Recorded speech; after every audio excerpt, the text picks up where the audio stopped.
দুর্গোৎসবের পাক মুহূর্তে শ্রী শ্রী রক্ষাকালী মাতার পুজো আরাধনায় মাতলেন মালদার রতুয়া ১ নং ব্লকের দুর্গাপুর এলাকার মানুষেরা।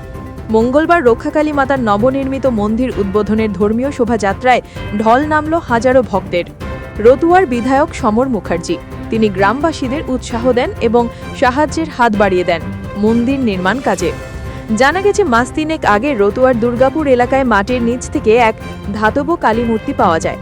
সেই কালীমূর্তি উদ্ধারের পর গ্রামবাসীরা দুর্গাপুর ঘোষপাড়ায় মন্দির নির্মাণ করে পুজো অর্চনা করার সিদ্ধান্ত নেন।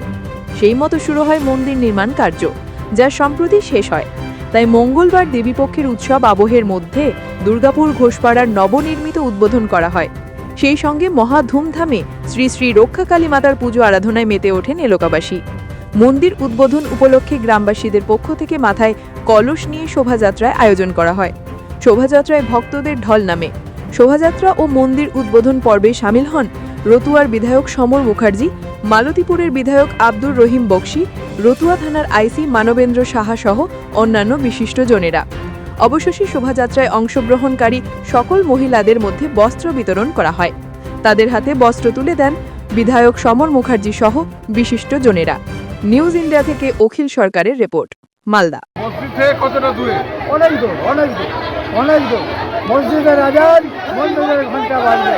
আমরা হিন্দু, মুসলমান, বৌদ্ধ, খ্রিস্টান যে যার ধর্ম করব, ধর্ম যার যার, উৎসব সবার। ৫,৩৪৬ জন এই আমাদের হিন্দু শাস্ত্রে যেটা আছে, মায়ের মূর্তি স্থাপনের কলস যাত্রা। ৫,৩৪৬ জন মা কলস যাত্রায় অংশ নিয়েছেন।